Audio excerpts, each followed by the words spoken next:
নমস্কার বন্ধুরা, আজকে আমি মোচার ঘন্ট আপনাদের করে দেখাবো। তার জন্য এখানে আমি নিয়ে নিয়েছি একটা মোচা, আর মোচাটাকে এইভাবে আমি ছোট ছোট করে কেটে নিয়েছি। আমি যেমন পেরেছি সেরকম কেটে নিয়েছি। আপনারা যদি পারেন তো আরও ছোট ছোট করে কেটে নেবেন। মোচা যত কাটা ভালো হবে তত কিন্তু রান্নাটাও কিন্তু ভালো হবে। আর আমি মোচাটা কেটে মিনিমাম 1 ঘন্টা জলে ভিজিয়ে রেখেছি। মোচার যে কষ ভাবটা আছে সেটা কিন্তু কেটে যাবে। আপনারা তো মোচা অনেক রকমভাবে বানিয়ে খেয়েছেন, কিন্তু আজকে আমি যেভাবে বানাবো সেইভাবে যদি আপনারা একবার বাড়িতে বানিয়ে নেন, খেতে অসাধারণ লাগবে। আর আজকে আমি এই মোচার ঘন্টে একটা সিক্রেট উপকরণ মেশাবো, যেটা দিয়াতে সাধারণ মোচার ঘন্ট খেতে কিন্তু লাগবে অসাধারণ। তার জন্য আপনারা পুরো ভিডিওটা দেখবেন, আশা করি আপনাদের ভালো লাগবে। যদি এই মোচার ঘন্ট রেসিপি যদি আপনাদের ভালো লাগে তাহলে অবশ্যই একটা লাইক করে দেবেন। আর আমার চ্যানেলে নতুন বন্ধু হয়ে থাকলে অবশ্যই চ্যানেলটা সাবস্ক্রাইব করে পাশেই থাকবেন, আর পাশের বেল আইকনটা অবশ্যই বাজিয়ে দেবেন, আমি যখন কোনো নিত্য নতুন রেসিপি আপলোড করব সবার আগে পাওয়ার জন্য। তাহলে চলুন, প্রথমে আমি মোচাগুলোকে সিদ্ধ করে নেব।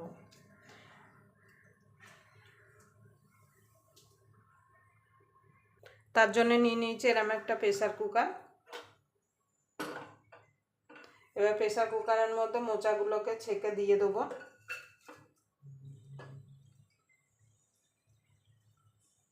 আমি প্রেসার কুকারে সিদ্ধ করছি, আপনারা চাইলে কড়াইতেও কিন্তু মোচাটা সিদ্ধ করে নিতে পারেন, কিন্তু প্রেসার কুকারে করলে তাড়াতাড়ি সিদ্ধ হয়ে যাবে।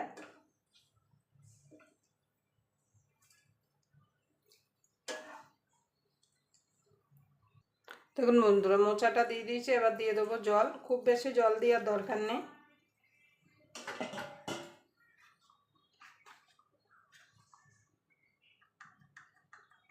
দিয়ে দেবো একটুখানি হলুদ গুঁড়ো,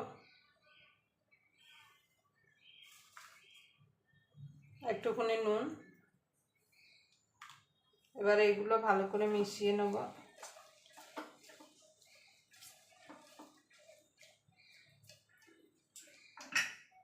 এবার প্রেসার কুকারের ঢাকনা দিয়ে এটাকে আমি 2টো সিটি মেরে নেব।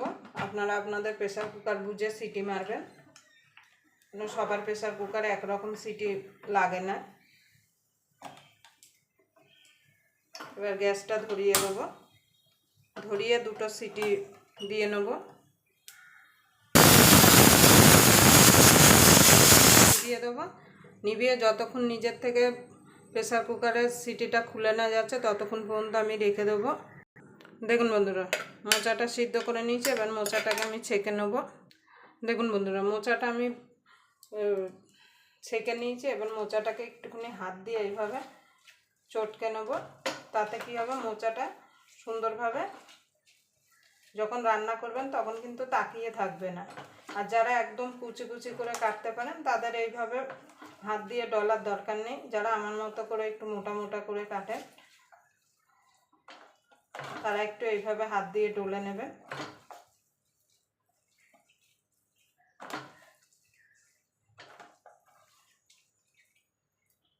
দেখুন বন্ধুরা, আমি কত সুন্দরভাবে হাত দিয়ে মোচাটাকে ডলে নিয়েছি। এবার এটাকে সাইডে রেখে দেবো।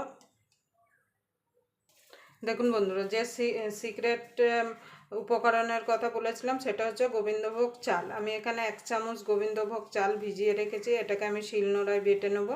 আমি যেহেতু একটা মোচা নিয়েছি বলে 1 চামচ দিয়েছি। আপনারা যদি 2-3টে মোচা নেন তাহলে 2-3 চামচ দিয়ে দেবেন, খুব বেশি দেবেন না।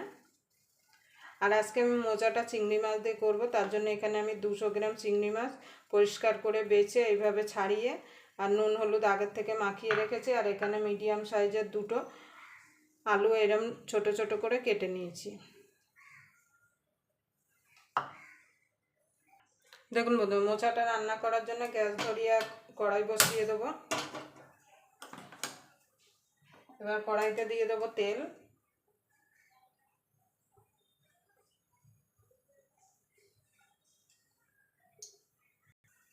দেখুন বন্ধুরা, তেলটা গরম হয়ে গেছে। এবার প্রথমে আলুটাকে ভেজে নেবো।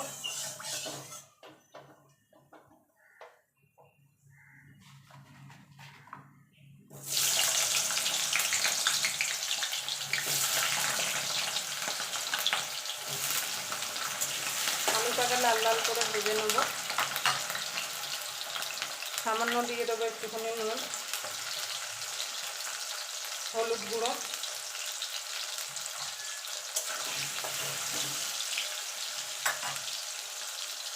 দেখুন বন্ধুরা আলুটা লাল লাল করে ভেজে নিয়েছি।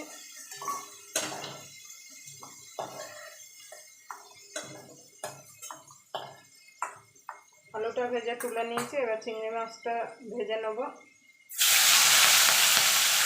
চিংড়ি মাছটা খুব বেশি ভাজবেন না, তাহলে কিন্তু শক্ত হয়ে যাবে। মিনিটখানে একটুখানি নাড়াচাড়া করে নিলে কিন্তু চিংড়ি মাছটা ভাজা হয়ে যাবে।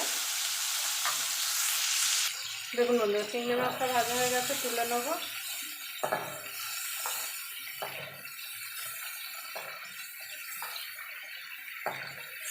আমি বাকি রান্নাটা এই তেলেই করবো। তার জন্য ফোড়নে দিয়ে দেবো একটা তেজপাতা, দুটো শুকনো লঙ্কা,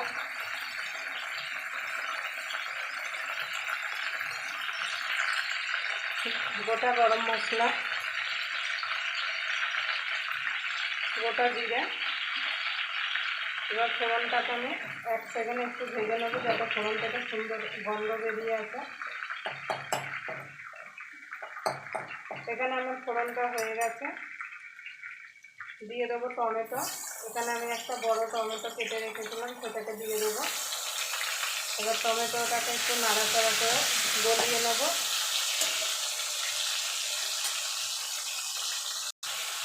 দেখুন বন্ধুরা সুন্দরভাবে টমেটোটা গলে গেছে। এখানে আমি আদা আর কাঁচা লঙ্কা বেটে রেখেছিলাম, সেটা দিয়ে দেবো। আমি এখানে 4টে কাঁচা লঙ্কা আর 1 ইঞ্চি আদা দিয়ে বেটে রেখেছিলাম। এবার আদাটা আর কাঁচা লঙ্কাটা টমেটোর সঙ্গে ভালো করে কষিয়ে নেব।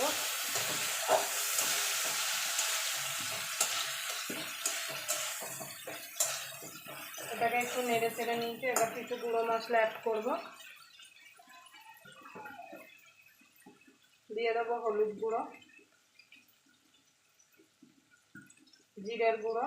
এখানে আমি ধনের গুঁড়ো দিচ্ছি না, কেন মোচায় কিন্তু বেশি মশলা হলে খেতে কিন্তু ভালো লাগে না। আপনারা চাইলে ধনের গুঁড়ো দিতে পারেন।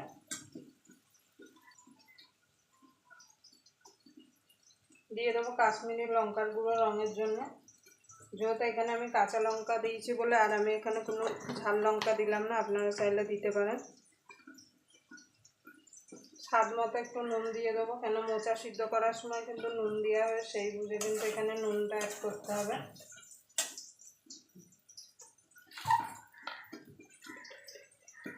সামান্য একটুখানি চিনি দিয়ে দেবো। মোচাটা কিন্তু মিষ্টি মিষ্টি হলে খেতে ভালো লাগে। এবারে মশলাটা একসঙ্গে ভালো করে কষিয়ে নেব। দেখুন বন্ধুরা সামান্য একটুখানি জল দিয়ে দেবো।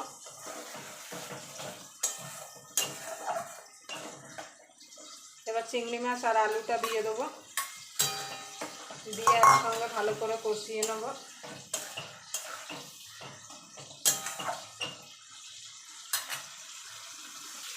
দেখুন বন্ধুরা ভালো করে কষিয়ে নিয়েছি। এবার দিয়ে দেবো মোচাটা, দিয়ে মোচার সঙ্গে ভালো করে মোচাটা মশলার সঙ্গে ভালো করে মিশিয়ে নেব।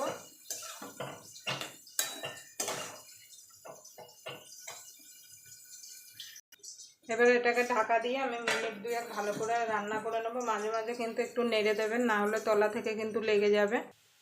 দেখুন বন্ধুরা গোবিন্দভোগ চালটা বেটে রেখেছিলাম, সেটা দিয়ে দেবো, দিয়ে ভালো করে মিশিয়ে নেব।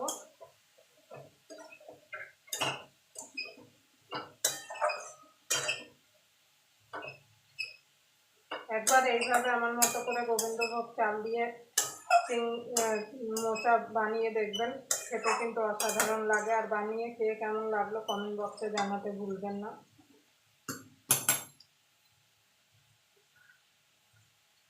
এবার দিয়ে দেবো ঘি। মোচা ঘি তো দিতেই হবে। আর দিয়ে দেবো গরম মশলা। এখানে আমি কেনা গরম মশলা ব্যবহার করছি, আপনারা চাইলে বাড়িতে বানানো গরম মশলা ব্যবহার করতে পারেন, কিংবা বেটেও গরম মশলা ব্যবহার করতে পারেন, গোটা গরম মশলা বেটে। এবার ভালো করে মিশিয়ে নেব।